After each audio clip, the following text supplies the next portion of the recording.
G'day everyone, Daniel O'Grady here. Thank you very much for joining me for another WasabiCars video. Hope you're doing well. So let me tell you all about my day yesterday. There was me and a few thousand of my closest friends. We all went to Sasebo to a place called House 10 Boss. And yeah, it was a great day. There was plenty to see, plenty to do. Lots of things that were shiny, and there was some entertainment as well. And check out these sickos. Look at that. Did they have no shame holding up those cameras? And I was documenting that for a good 10 minutes anyway. But yeah, just as I was lining up, I heard a brap brap, turned around, and I had enough time to whip the camera out, and I saw the front of that RX-7. And the kit is the Pandem Boss FD3S. Pretty striking. Of course, I'm familiar with the RX-3, the Mazda Savannah from the late 70s. That's what it looks like. And Mr. Miura K from TRA Kyoto, aka Rocket Bunny, aka Pandem, aka Silly Pants. He's got so many names, but yeah, he designed this kit, and certainly it's inspired by the RX-3. Pretty striking, as I think I've just said about 17 times.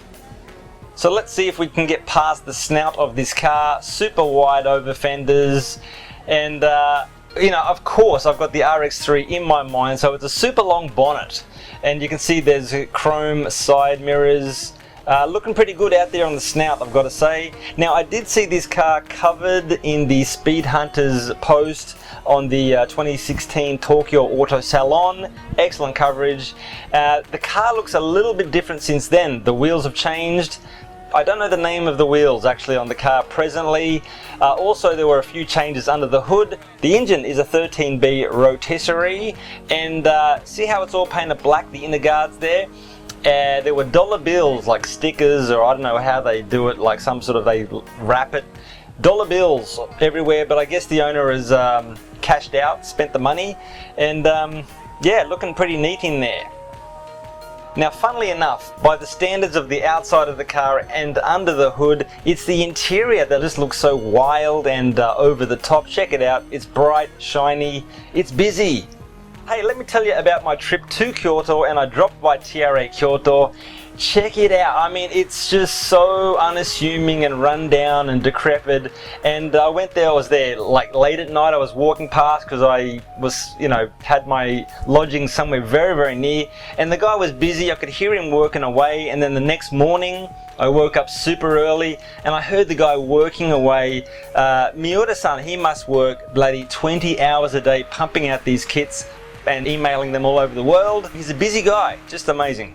Now, this particular car was built by Racing Paddock Miyoshi. Those three cars each have Racing Paddock Miyoshi stickers on them, and they've got lots of other stickers too, namely LB Works, so I guess they bought those stickers. Other than that, I don't know what the relationship is. Oh, and I can tell you that Mr. LB Works himself was there, Kato Wataru. Also, I saw Shoji Inoue from Star Road. He's got those glow star wheels that you see on lots of Kyushas around in Japan nowadays.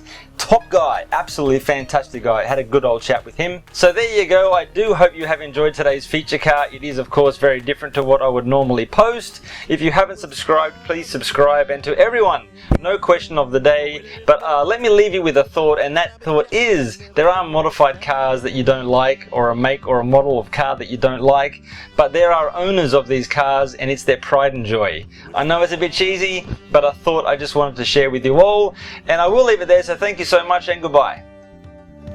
With a little bit of rust and a little bit of turn on WasabiCars, and I never heard of wasabi.